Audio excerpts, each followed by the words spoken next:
Gloire à Dieu. Amen. Bonjour à tous. Voilà, c'est vraiment une joie encore pour moi. C'est une joie pour moi ce matin d'être là. Parce qu'il y a beaucoup de souvenirs, beaucoup d'émotions. Parce que je suis venu aussi également ici en tant qu'ado.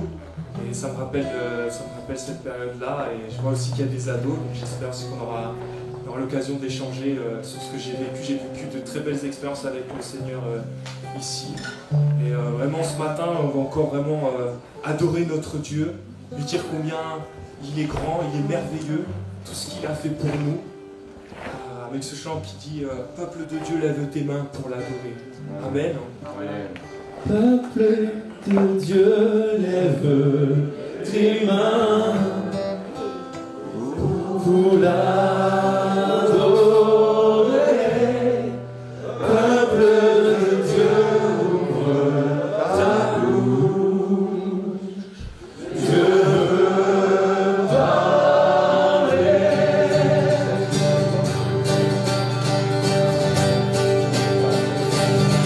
Dieu a une armée qui se lève pour lui obéir. Dieu a une armée qui se lève pour le servir. Peuple de Dieu, lève les mains pour l'adorer. Peuple de Dieu, ouvre ta bouche. Dieu veut parler. C'est l'Esprit de Dieu qui l'amène, qui mène ses pas. C'est l'Esprit de Dieu qui l'entraîne au combat. Peuple de Dieu, lève les mains pour l'adorer. Peuple de Dieu, ouvre la bouche. Dieu veut parler. À l'agneau de Dieu soit la gloire dans les lieux très hauts. À l'agneau de Dieu la victoire qui me notre héros. Peuple de Dieu, lève les mains pour l'adorer. Peuple de Dieu, ouvre ta bouche. Dieu veut parler. Peuple de Dieu, lève tes mains pour l'adorer. Peuple de Dieu, ouvre ta bouche. Dieu veut parler.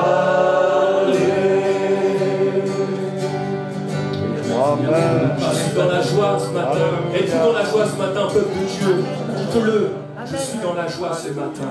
Amen.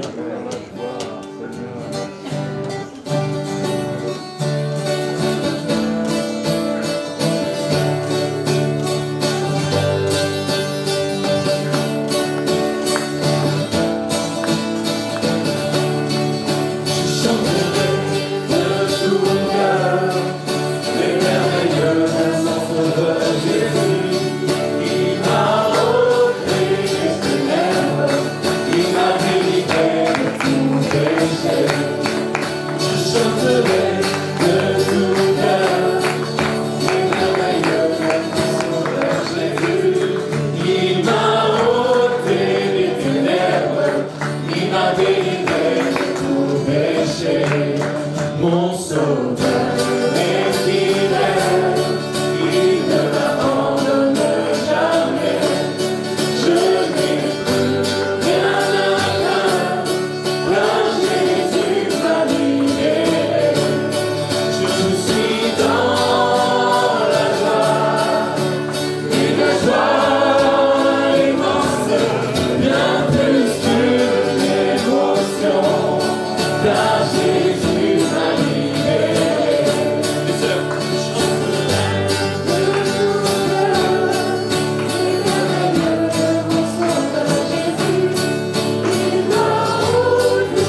l'émotion, Jésus m'a libéré. Gloire à Dieu.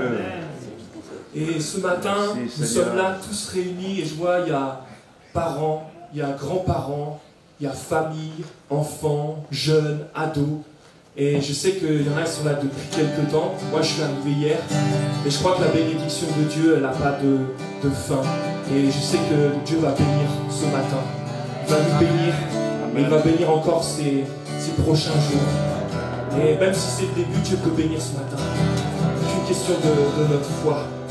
Mettre notre foi en action et dire, viens nous bénir encore ce matin.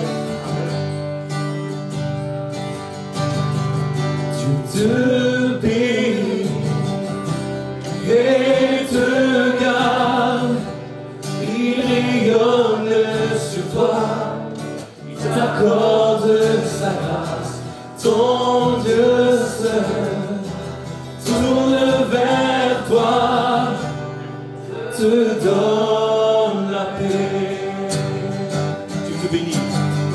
Dieu te bénit et te garde, il rayonne sur toi, il t'accorde sa grâce, ton Dieu seul tourne vers toi, te donne la paix.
Dieu de gloire, je t'adore.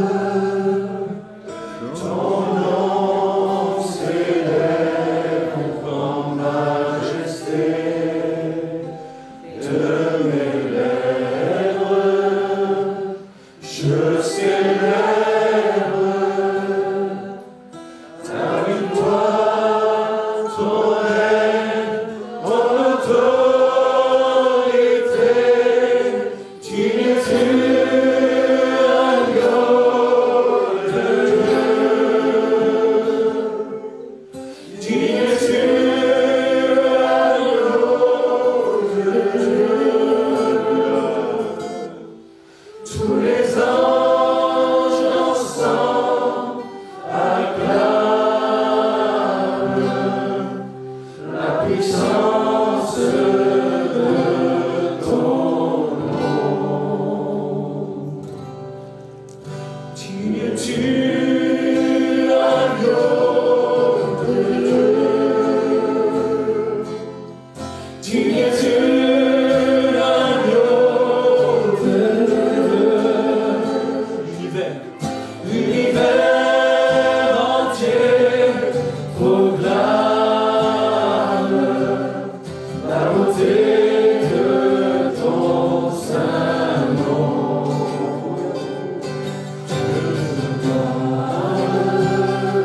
Je t'adore, ton nom s'élève en majesté de mes lèvres. Je célèbre ta victoire, ton règne, ton autorité. Digne es-tu, agneau de Dieu. Digne es-tu, agneau de Dieu. Tous les anges ensemble acclament la puissance de ton nom. Digne es-tu, agneau de Dieu. Digne es-tu, agneau de Dieu. L'univers entier proclame la beauté de ton saint nom. Même si les océans se déchaînent, je les traverserai avec toi. Père, tu domines les tempêtes. Je suis tranquille car tu es là. Même si les océans se déchaînent, je les traverserai avec toi. Père, tu domines les tempêtes. Je suis tranquille car tu es là.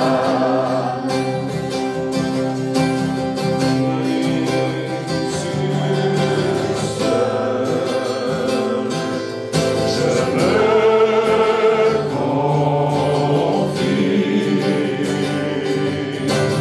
Il me donne force, calme et puissance. Même si les océans se déchaînent, je les traverserai avec toi. Père, tu domines les tempêtes. Je suis tranquille car tu es là. Je lève les yeux vers les hauts sommets.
mon destin, ton salut, mon refuge, tout est en toi. Ta victoire, mon espoir, ton chemin, mon destin, ton salut, mon refuge, tout est en toi. Ta victoire, mon espoir, ton chemin, mon destin, ton salut, mon refuge, tout est en toi. Ta victoire, mon espoir, ton chemin, mon destin, ton salut, mon refuge, tout est en toi.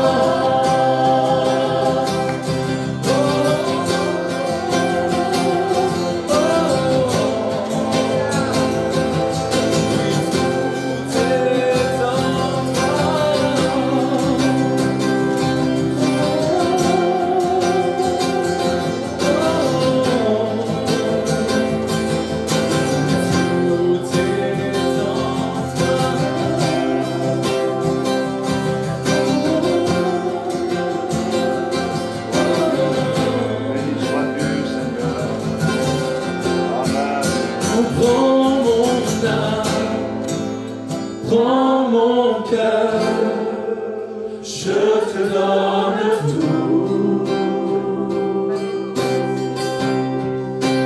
Prends ma vie, me voici, je te donne tout. Mon cœur est à toi. Tout à toi.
Je voudrais ce matin ouvrir la bonne parole de Dieu.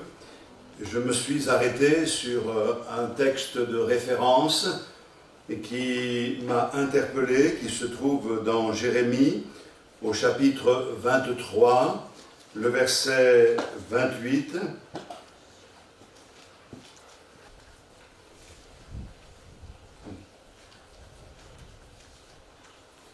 Jérémie, chapitre 23, le verset 28. Je voudrais toucher du doigt une réalité, à savoir que ce que Dieu attend de nous, c'est l'authenticité. Est-ce que vous êtes authentique? Est-ce que vous êtes vrai? Nous avons l'habitude de porter des masques. Sous ce chapiteau, il y en a.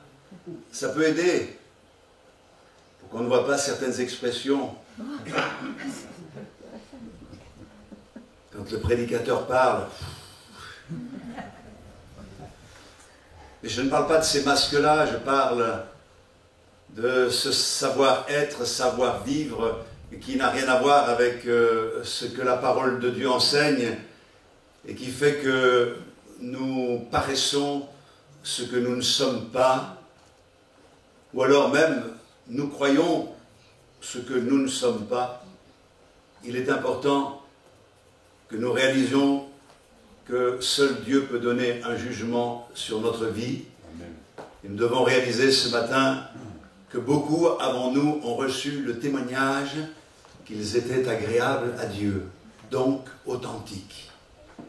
Si vous n'avez pas ce témoignage, eh bien ce matin, Dieu nous donne l'occasion de nous ressaisir, afin que la pensée que nous avons, ce que nous montrons, ce que nous sommes, soit véritablement alignée, et ainsi le Seigneur sera glorifié. Alors je lis ce verset, que le prophète qui a eu un songe raconte ce songe. Et puis la partie qui m'intéresse, et que celui qui a entendu ma parole rapporte fidèlement ma parole. Pourquoi mêler la paille au froment, dit l'Éternel. Il y a ici une interrogation. Je vais le lire dans une autre traduction. Que celui qui a ma parole dise vraiment ma parole. Qu'est-ce que la paille a à faire avec le blé?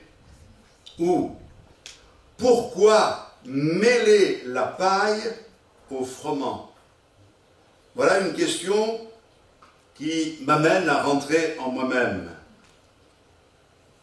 Il y a une nécessité aujourd'hui. La nécessité de délivrer un message clair. Car seul un message clair peut communiquer une foi authentique et claire, car la foi vient de ce qu'on entend. Et si ce qu'on entend n'est pas clair, la foi ne peut pas être claire. La foi vient de ce que l'on entend, et ce que l'on entend vient de notre Seigneur. Amen. Alors pourquoi mêler à cette parole de la paille? Je crois que en réfléchissant un petit peu, on se dit, manger un bon pain qui vient d'un bon blé, c'est une bonne chose. Mais si le meunier avait décidé de broyer avec les bons grains de la paille, le boulanger n'y a vu que de la paille, ou il n'a rien vu du tout, il a fait son pain. Et nous mangeons du pain avec de la paille. On n'est pas constitué pour manger la paille. Laissons les brebis de notre berger à côté manger cette paille. Vous savez, c'est une semence authentique qui peut engendrer des chrétiens authentiques. C'est la prédication pure. Et quand je dis pure, sans artifice, sans mélange, qui va également amener des conversions réelles. Et je pose la question ce matin, j'ose. Avons-nous réellement fait l'expérience de la nouvelle naissance? Est-ce que notre expérience avec le Seigneur nous a amenés à chercher dans les Écritures la bonne nourriture et à recevoir le bon conseil au point d'être comme les gens de Béret qui examinaient dans les Écritures pour voir si ce que Paul annonçait était vrai? Nous ne voulons recevoir rien d'autre que ce qui vient de notre Seigneur. Nous voulons l'authenticité. La paille, c'est l'équivalent dans d'autres textes de l'Écriture au levain des pharisiens, à l'ivraie qui vient de l'adversaire.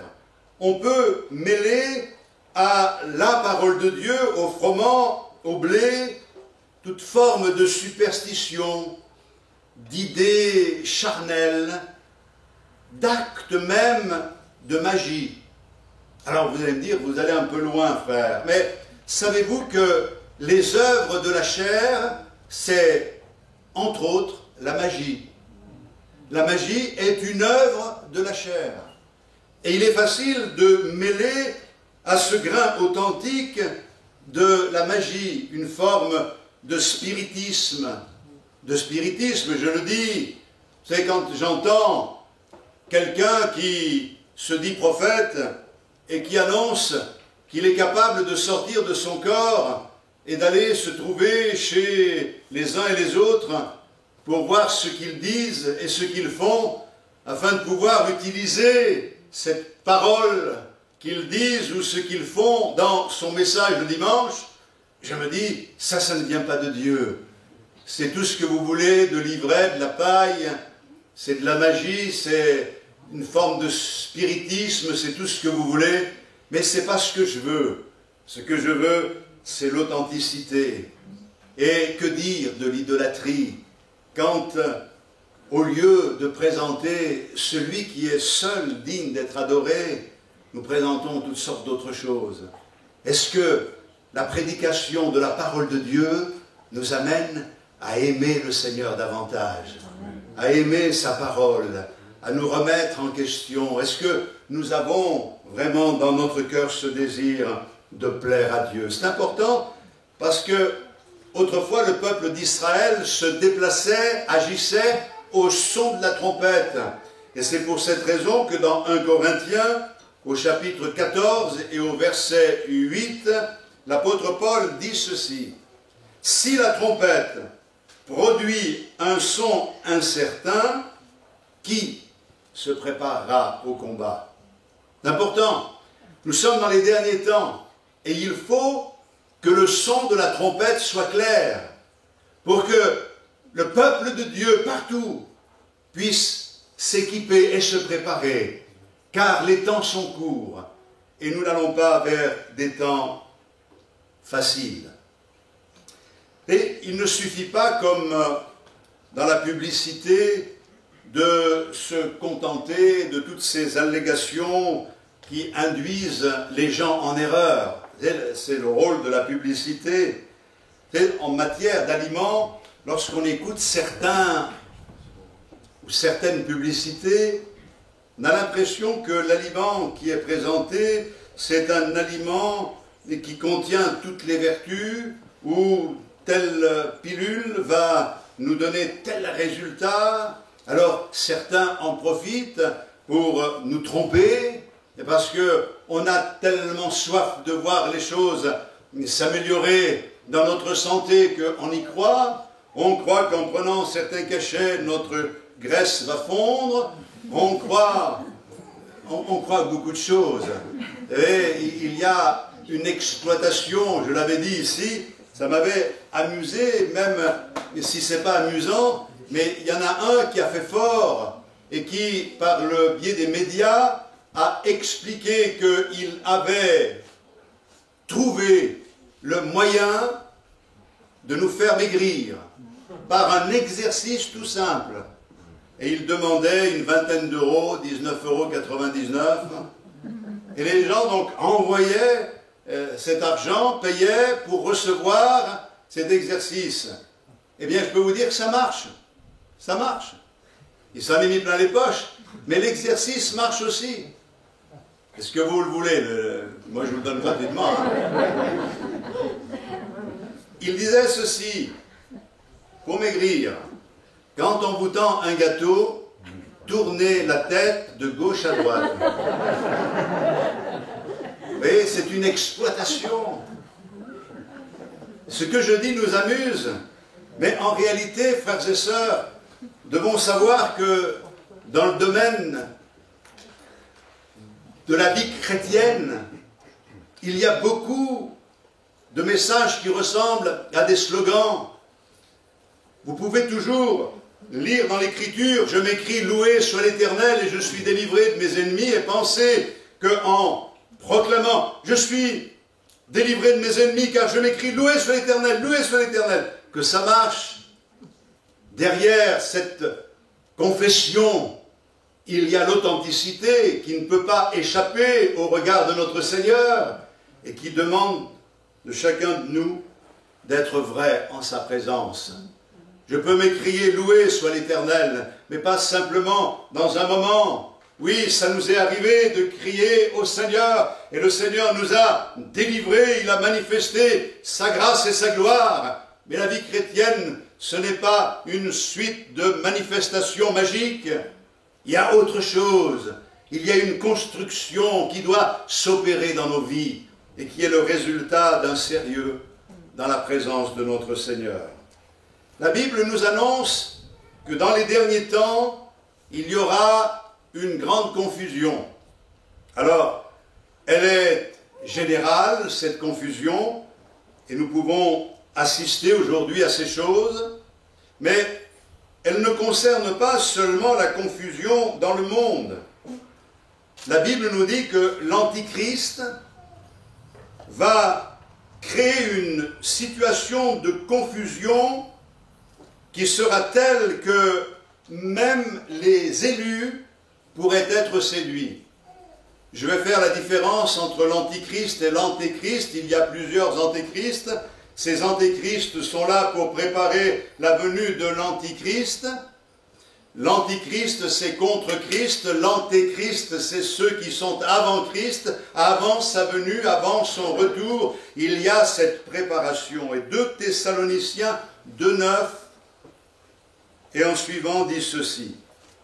L'apparition de cet impie se fera par la puissance de Satan, avec toutes sortes de miracles, de signes et de prodiges mensongers, et avec toutes les séductions de l'iniquité pour ceux qui périssent, parce qu'ils n'ont pas reçu l'amour de la vérité pour être sauvés. Aussi, Dieu leur envoie une puissance d'égarement pour qu'ils croient au mensonge, afin que tous ceux qui n'ont pas cru à la vérité, mais qui ont pris plaisir à l'injustice, soient condamnés. Il n'y a pas de projection, ça ne fait rien, vous pouvez lire dans vos Bibles ou suivre, mais suivez bien.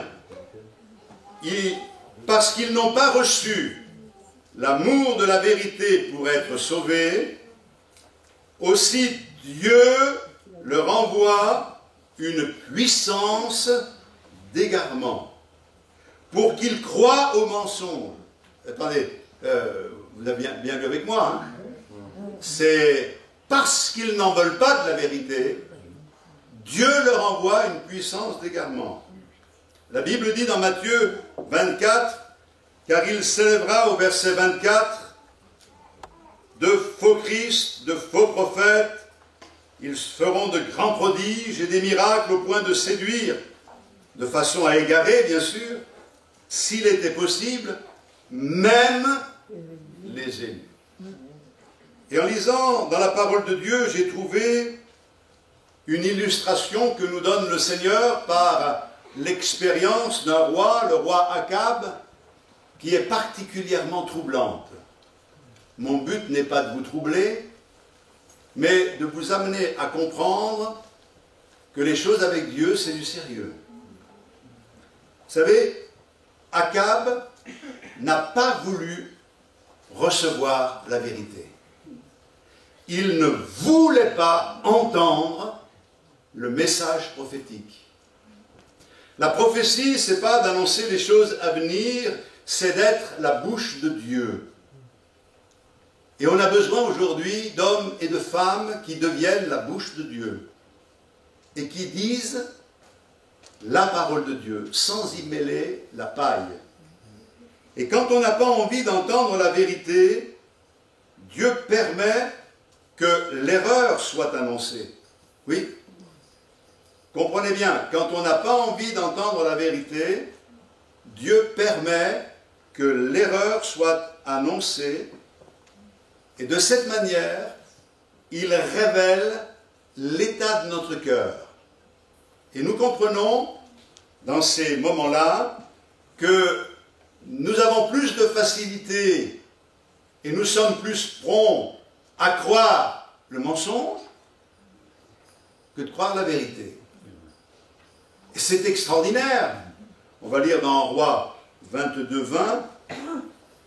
Ce qui est extraordinaire, c'est qu'on a des frères et sœurs un peu partout qui ont du mal à entrer dans ce qui est écrit. Et on est étonné parce qu'ils tournent en rond pendant 20 ans, 30 ans et plus. Et quand quelqu'un vient, parce qu'il y a eu le temps de la patience de Dieu, pour annoncer un truc qui n'a rien à voir avec ce qui est écrit, alors c'est formidable. C'est extraordinaire. Je suis allé dans cette réunion où il y a eu quelque chose, je suis tombé par terre. Ah oui, moi j'en tombe à la renverse. Et frère, depuis que tu es tombé par terre, est-ce que tu as progressé dans tes voies? Est-ce que tu as plus d'amour pour ta famille, pour ta femme? Est-ce que tu as plus envie de lire la Bible, de vivre quelque chose d'authentique avec Dieu? Ah, il dit, frère, non, hein, ça n'a rien changé. Ah, je dis, à quoi ça te sert? Ah oui, c'est vrai, ça ne sert à rien. Et si ça ne sert à rien, alors pourquoi aller chercher des choses comme cela? Écoutez bien.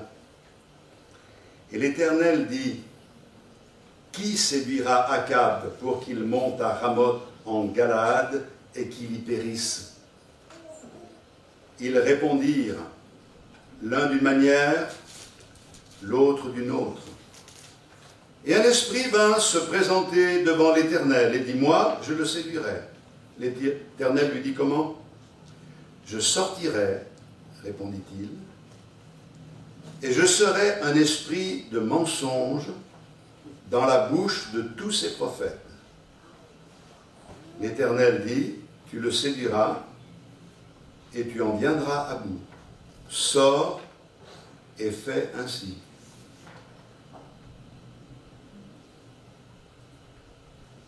Rien de tel pour établir le silence. Vous avez remarqué ici? Nous sommes dans l'Ancienne Alliance. Et on sait que l'ennemi de notre âme avait la possibilité d'accéder dans la présence de Dieu parce que les choses étaient ainsi. Et je crois que, personnellement j'en suis convaincu, il a fallu que Jésus-Christ meure et qu'il ressuscite pour que l'ennemi soit définitivement précipité. Mais comprenez bien, Akab ne voulait pas entendre la vérité. Et Dieu juge qu'il est allé trop loin. Et parce qu'il est allé trop loin, alors il dit, qui peut avoir cette charge d'aller le séduire pour qu'il aille et qu'il périsse? Et la Bible dit que c'est un esprit de mensonge qui vient devant le Seigneur.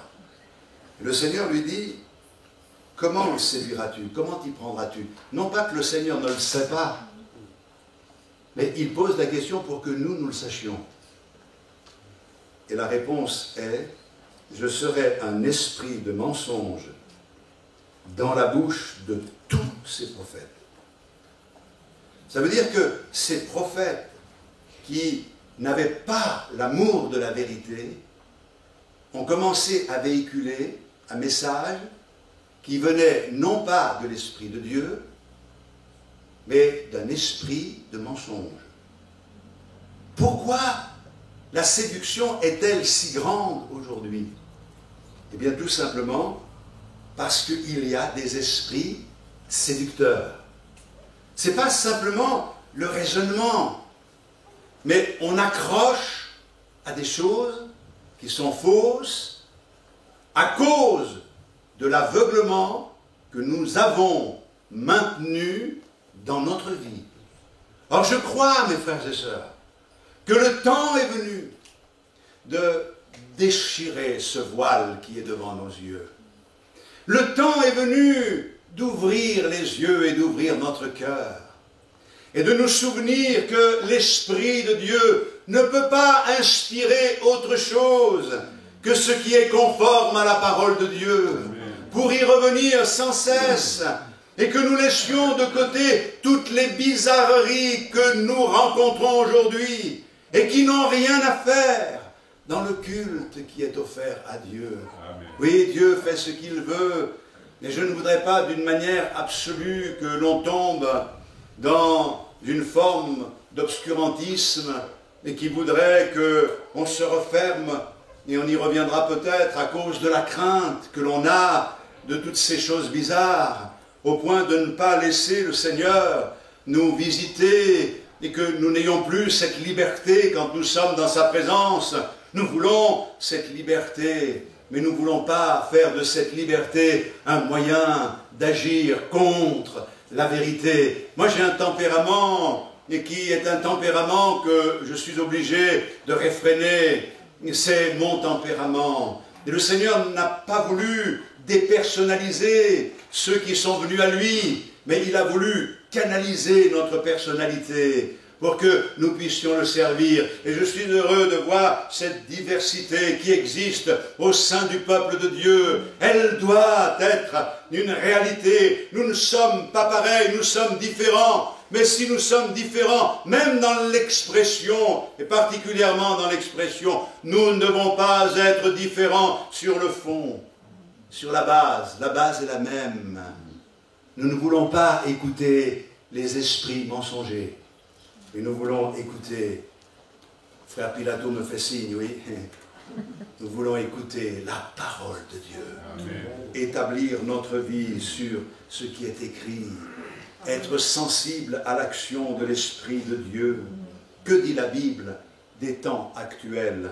Il y a un texte que vous connaissez, c'est 2 Timothée 4,3, « Car il viendra un temps où les hommes ne supporteront pas la saine doctrine, mais ayant la démangeaison d'entendre des choses agréables, ils se donneront une foule de docteurs selon leurs propres désirs. » Je vais vous la lire dans une autre traduction, la traduction du Semeur. Vous allez voir la comparaison. « Car le temps viendra où les hommes ne voudront plus rien savoir de l'enseignement authentique. Au gré de leurs propres désirs, ils se choisiront une foule de maîtres à qui ils ne demanderont que de leur caresser agréablement les oreilles. » C'est bien dit, hein? Ils se donneront. Je ne sais pas si vous aimez qu'on vous caresse les oreilles, mais on comprend ce que ça veut dire. Ils voudront que leur caresse les oreilles, mais d'une manière agréable. Je veux rien qui me heurte. Beaucoup disent aujourd'hui, moi je viens dans la maison de Dieu pour me faire du bien. Tu as raison. Et si là est ta motivation, tu as tort. Parce que quand on vient devant le Seigneur, ce n'est pas pour nous faire du bien, c'est pour lui faire du bien. C'est pour faire du bien et bénir nos frères et sœurs. Et parce qu'on fait du bien à notre Seigneur, parce que de l'abondance du cœur, notre bouche parle, alors ça fait du bien, frères et sœurs. Et quand on repart de ces moments, Dieu nous a visités et nous en a donné davantage. Parce que nous sommes venus dans un but, non pas un but égoïste, On n'est pas là en train de penser comme certains, je suis venu ce matin, mais Dieu n'était pas là. Ah bon? Pourquoi Dieu n'était pas là? Il n'y a pas eu de don spirituel. Ah bon? La présence de Dieu, le Seigneur a dit, s'il y a un don spirituel, alors vous saurez que je suis au milieu de vous.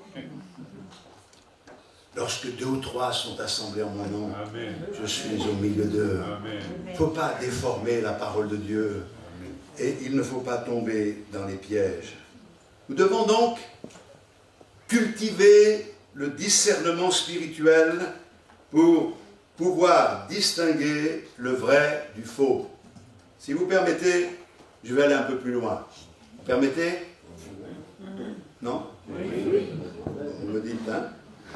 Mais dans Actes, au chapitre 8 et au verset 5,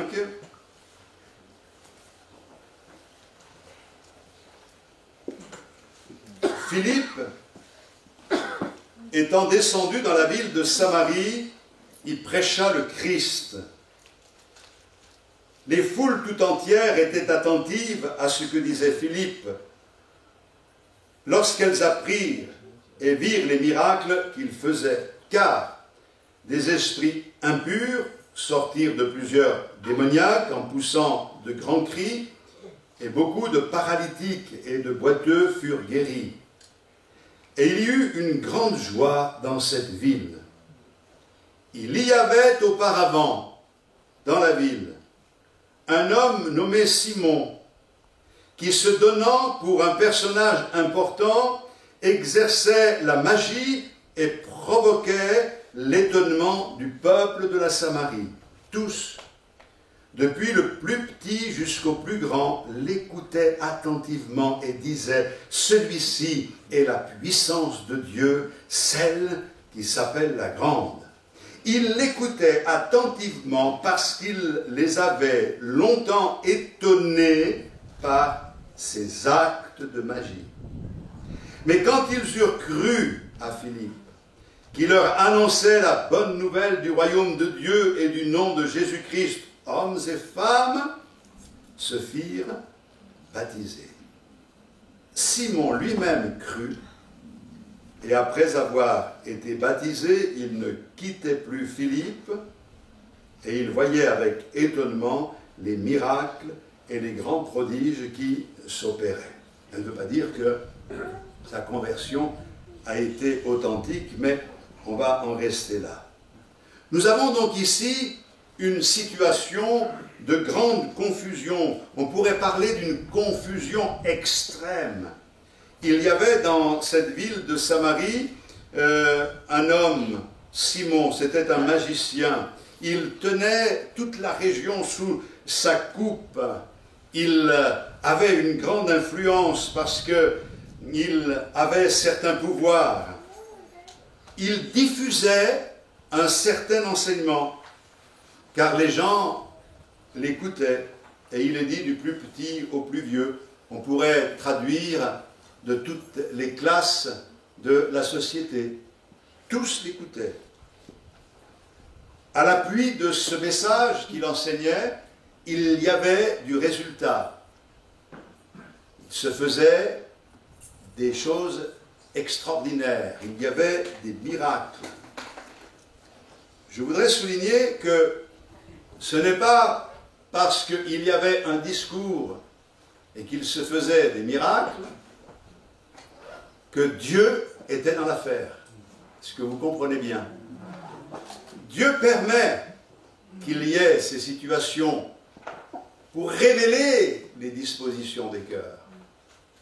Et quand le Seigneur a envoyé son serviteur dans cette contrée de la Samarie, il a vu que les cœurs croyaient parce que certainement ils n'avaient pas entendu autre chose. Alors, il a relevé le défi. Et je bénis le Seigneur parce que dans cette contrée, la chose la plus grave, c'est que la confusion était telle que les gens attribuaient la puissance de cet homme à Dieu. N'est-ce pas la puissance, celle qu'on appelle la grande. Ce manque évident de discernement est très dangereux. Mais Dieu envoie ses serviteurs, son serviteur. Et d'un seul coup, les yeux s'ouvrent, les cœurs s'ouvrent. Même Simon le magicien réalise que le message divin n'est pas le même que le sien. Il y a de l'hésitation, certes, lui, il cherche un avantage pour pouvoir certainement profiter un peu plus. Il n'a pas compris que la grâce de Dieu ne nous est pas accordée pour que nous accomplissions des miracles. Car aucun d'entre nous ne peut accomplir des miracles. Et si certains accomplissent des miracles, eh bien qu'ils sachent que ce n'est pas de Dieu. Parce que le seul qui accomplit des miracles, quand on marche avec lui, quand on proclame sa parole, c'est Dieu qui confirme sa parole. Aujourd'hui, il y a ce danger. Pourquoi? Parce qu'il y a de l'ignorance. Et l'ignorance nous amène toujours dans les pièges de l'adversité. Faute de connaissance, le peuple périt. Et je constate une chose, et je le dis simplement, mais avec une certaine émotion, c'est que nous sommes de grands ignorants en ce qui concerne la parole de Dieu. Si nous connaissions la parole de Dieu, nous ne nous laissions pas séduire. Nous ne serions pas séduits par ceux qui disent le mensonge. Vous savez, quand on s'imbibe de la vérité, quand on a la connaissance des choses de Dieu, on reconnaît aussitôt ce qui est faux. Il y a des experts qui sont formés dans de grandes écoles pour arriver à discerner, par exemple, dans la fraude des tableaux, les faux des vrais. Et quelquefois, on pourrait s'y tromper. Moi, je ne suis pas un grand spécialiste, mais je pourrais dire, oh là là, ce tableau de Van Gogh, il est vraiment... C'est un vrai, ça ne peut pas être autrement. Et l'expert dira, c'est un faux. Mais comment arrive-t-il à dire que c'est un faux? Non pas parce qu'ils ont étudié les faux, mais ils ont tellement étudié le vrai, ils sont tellement imprégnés du vrai qu'ils voient. Ah non, ça ne correspond pas. Ça ne peut pas correspondre parce que Van Gogh n'aurait jamais fait ci. Il n'aurait jamais fait là. Je dis Van Gogh ou un autre, hein. Il y en a des peintres, c'est simplement une image. Et notre ignorance des choses de Dieu fait qu'on peut se laisser tromper et abuser. Alors, cherchons la vérité, cherchons la parole de Dieu. Ça peut être aussi la naïveté. Et combien il y en a de la naïveté au sein du peuple de Dieu. On est naïf, là. On a reçu l'amour de Dieu. Oh. Parce qu'on a reçu l'amour de Dieu, on devient imprudent. On a du mal parce qu'on ne veut pas juger. On se laisse tromper. Je n'aurai pas le temps de le dire, mais vous savez, de ne pas juger, ce n'est pas spirituel. Parce que la Bible nous dit que l'homme spirituel juge de tout et il n'est lui-même jugé par personne. Il nous faut ce jugement. Et pas seulement dans ce que l'on entend, mais il nous faut ce jugement même dans la prophétie que l'on examine pour pouvoir dire Amen. Mais si en examinant, on s'aperçoit que ce n'est pas correct, que ce n'est pas en harmonie avec l'Écriture, alors on ne peut pas dire Amen. Il faut alors, dans ce moment-là, même si la personne est inspirée, enlever toute la paille pour ne garder que le blé. Et vous remarquerez quelquefois que certains sont inspirés quand ils parlent de la part du Seigneur, mais quand on a enlevé toute la paille, il reste un peu de blé. Pas de l'argent, hein, de la bonne nourriture. Et cette nourriture, nous voulons quand même la saisir parce qu'elle vient de Dieu. Mais nous ne voulons pas nous mettre un morceau de paille là dans la gorge et nous retrouver aux urgences parce que nous aurions avalé n'importe quoi. Il y a, à cause de ces dispositions d'âme au sein du peuple de Dieu, de cette façon que nous avons. On pense que Dieu est amour, et on a raison, mais on va dans les extrêmes. Dieu est amour. Et je vais vous rappeler certains textes de l'Écriture. Dieu est amour, mais Dieu est justice. Ça équilibre, hein, d'un seul coup. Hein. Dieu est amour, et il nous promet des choses extraordinaires. Mais Dieu est amour, et il nous dit, puisses-tu être froid ou bouillant, si tu es tiède, je te vomirai de ma bouche. Waouh! C'est pas possible, Seigneur, c'est pas toi qui as dit ça. Il y a certainement une erreur quelque part de transcription. Non, non, non, c'est bien dit comme ça. Quand le Seigneur s'adresse aux pharisiens, à tous ceux qui, comme les pharisiens, n'ont qu'une apparence, il leur dit, vous êtes une race. Une race. C'est pas la même race. C'est une race à part, de vipères. Et je crois qu'il faut que nous soyons avertis de ces choses, parce que les dispositions de cœur, lorsqu'elles ne sont pas bonnes, elles donnent naissance à l'escroquerie, à la supercherie, à des abus de confiance, à des pratiques qui sont dangereuses. Et quand je vois ce qui se passe, je dis, oh Seigneur, réveille la conscience de ton peuple, et que ton peuple ne tombe pas dans les pièges de l'adversité. Vous savez que Dieu a fait de nous des brebis, il n'a pas fait de nous des moutons de panurge. Il y a quand même une grosse différence. Il a permis que nous devenions des brebis parce qu'il a un dessein pour nous, même si la brebis n'a pas une grosse intelligence, elle reconnaît la voix du berger, elle le suit, elle ne va pas suivre quelqu'un d'autre.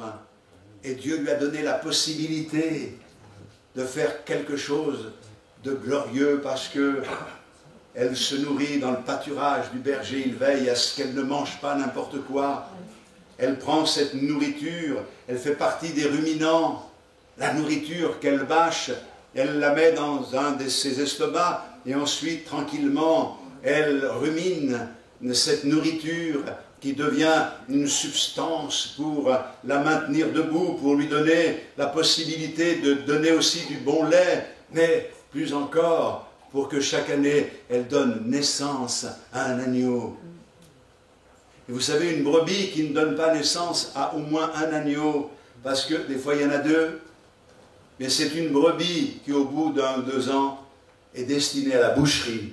Je vous le dis parce que j'ai été avec des bergers et c'est comme ça que ça se passe. Il ne va pas perdre du temps. Nous avons reçu de la part du Seigneur ce discernement, mais nous avons besoin d'un discernement. On n'a pas besoin de connaître toutes les voix dissonantes. On a besoin d'entendre une seule voix, la voix du berger. Je reconnais que c'est mon berger qui me parle. C'est Jésus. Je veux me nourrir. Je veux ruminer sa parole. Je veux la passer, la repasser dans mon cœur. Et je veux qu'il me donne d'être fertile. Je veux, moi aussi, amener des âmes au Seigneur. Je veux être un moyen de bénédiction entre les mains de mon Seigneur. Vous savez, ce danger exploite tous les désirs qui sont dans l'homme. Et parce que nous avons soif de voir des choses, parce que nous avons faim de voir de grandes choses se produire, et parce qu'on nous parle de ces grandes choses, depuis tellement longtemps, on veut les voir. Malheureusement, comme la Bible le dit, celui qui a faim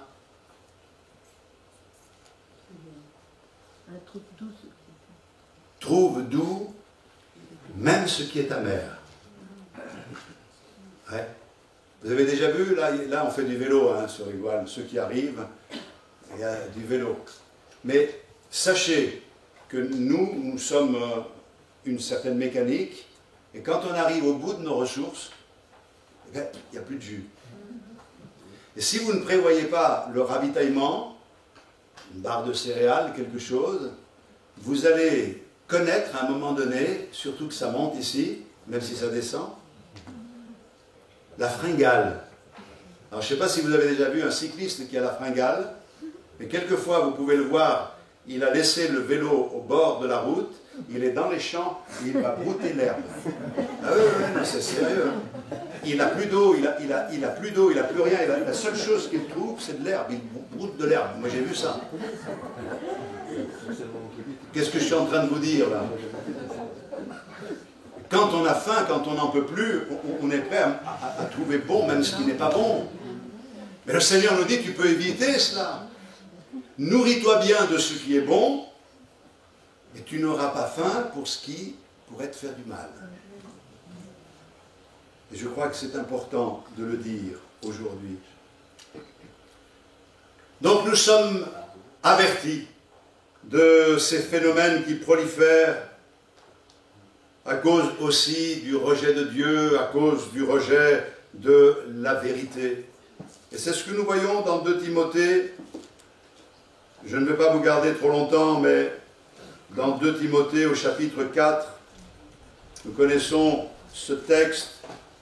« Je t'en conjure devant Dieu et devant Jésus-Christ, qui doit juger les vivants et les morts, et au nom de son apparition et de son royaume, prêche la parole.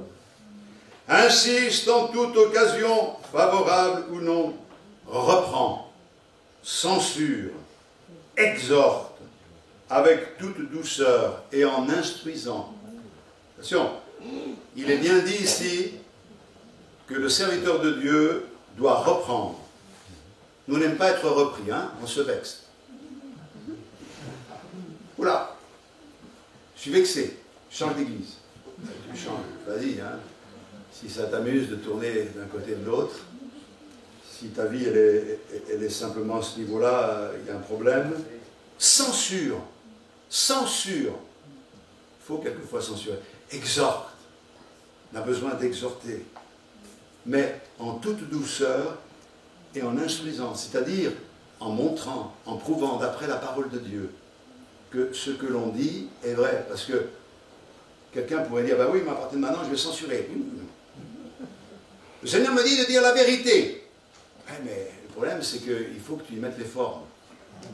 Et si le fait de vouloir dire la vérité n'est que la révélation de l'orgueil qui est en toi, et du fait que tu veux te mettre au-dessus des autres pour leur montrer, et bien leur montrer que tu as mieux compris qu'eux, alors là, c'est qu'il y a un problème. On doit dire la vérité, mais il y a un temps pour dire la vérité. Et le Seigneur le sait, étant donné qu'il ne va dire la vérité à ceux qui s'égarent que quand il voit que leur cœur est disposé. Ça ne sert à rien de vouloir faire boire un âne qui n'a pas soif. Vous avez déjà essayé? Moi, j'ai essayé. Quand j'allais voir mes grands-parents, ils avaient une mule. Et ma joie, c'était d'amener la mule à l'abreuvoir. Je me souviens d'une fois avoir amené cette mule à l'abreuvoir, alors que mes grands-parents disaient « Mais non, elle a déjà bu, elle a déjà bu. Oui, mais laisse-moi faire, laisse-moi faire. Allez, vas-y. » Alors je prenais la mule et direction l'abreuvoir. On ne mettait pas la selle, rien du tout. J'arrive à l'abreuvoir et la mule, elle était là devant l'eau. Une vraie tête de mule avec elle. Alors je lui disais, vas-y, bois, bois. Il y avait la corde, parce qu'il n'y avait qu'une corde, il n'y avait pas des rênes, mais une corde. C'est comme ça que ça se... Je tirais, tire. Alors je me mets, je tire, et blouf, je tombe dans la boa. Et la mule, elle riait de toutes ses dents. Non, ça c'est moi qui l'ai joué. Donc je suis reparti avec la mule qui n'avait pas bu, mais c'est vrai que ça ne sert à rien. Mais écoutez bien la suite. Car il viendra un temps où les hommes ne supporteront pas la saine doctrine, mais ayant la démangeaison d'entendre des choses agréables, on l'a dit, ils se donneront une foule de docteurs, selon leurs propres désirs, détourneront, etc. Mais d'abord, ça passe par prêche la parole. Alléluia. Alors, dans le cadre de cette semaine, on aura l'occasion de revenir sur l'authenticité. Mais ce que j'aimerais que vous compreniez, mes frères et sœurs, c'est que la sincérité n'est pas l'équivalent de l'authenticité ou de la vérité. Vous pouvez être sincère et sincèrement vous tromper. Ça nous est tous arrivé de voir cela, de se retrouver, comme j'étais un jour dans un train, je prends cet exemple parce que c'est celui qui me revient, j'étais dans un train, et puis il y a quelqu'un qui rentre, et puis c'est un homme jeune qui faisait un peu le fanfaron, là, il allait un petit peu à droite, à gauche, moi j'étais assis tranquillement, je savais où j'allais, et puis le train démarre. Et dans le micro, on entend que le train est à destination de... Et là, le gars qui était tout gai, là, d'un seul coup, il a changé de tête, il s'est arrêté, il a sorti son billet. Il regardait par la fenêtre. Il ne savait plus trop quoi. Le contrôleur est arrivé, il a montré le billet au contrôleur. Le contrôleur lui explique qu'il s'est trompé de train. Mais il dit, mais non, moi j'ai payé pour aller là-bas. Vous avez payé pour aller là-bas, mais vous êtes monté dans le mauvais train. Il a fallu qu'il aille jusqu'au bout, qu'il descende du train, qu'il retrouve un train pour revenir en arrière, pour pouvoir peut-être trouver un train qui l'amènerait là où il devait aller. Il était sincère, cet homme. Il était là, oh là, on en trouve des gens sincères, oh là, formidable. Oui, mais si on entend la vérité, et si d'un seul coup on prend conscience, en entendant la vérité, que notre sincérité nous amène à nous éloigner du plan de Dieu, alors n'attendez pas d'être arrivé à la gare, n'attendez pas de fermer les yeux aux réalités de cette vie, mais ressaisissez-vous et revenez en arrière. Le plus tôt sera le mieux. Vous allez me dire, oui, mais il faut que j'attende quand même la gare pour descendre. C'était une illustration. Hein. Tu peux descendre à tout moment de ce train dans lequel tu es monté et qui ne te mène pas là où Dieu veut t'amener, pour pouvoir connaître l'expérience d'une vie avec le Seigneur formidable. Alors, on en verra des Simon le magicien, on en entendra de beaux discours, de plus en plus, la confusion régnera. Mais moi, ma garantie, c'est d'être dans ta parole, Seigneur. C'est de t'aimer de tout mon cœur, de faire les choses par amour pour toi, de ne pas chercher un intérêt personnel, mais de chercher à t'élever, toi, à te glorifier. Et quelquefois, ça coûte cher, parce que Dieu a permis que nous passions par des chemins dans lesquels nous n'aurions jamais voulu marcher. Des chemins dans lesquels on a l'impression que rien ne pourra aller bien. Moi je crois une chose, c'est que le Seigneur ne se trompe pas, et que même quand il nous semble que nous sommes dans l'erreur, le plan de Dieu est en train de s'accomplir, parce que Dieu est vivant pour nous façonner, nous former, et parce qu'il a vu bien avant que tu ne le manifestes, l'amour de la vérité dans ton cœur, avant même que tu ne te ressaisisses, le Seigneur l'a vu.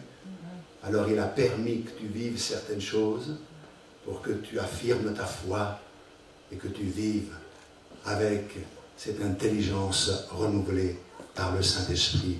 On va courber nos têtes et on va prier le Seigneur ensemble.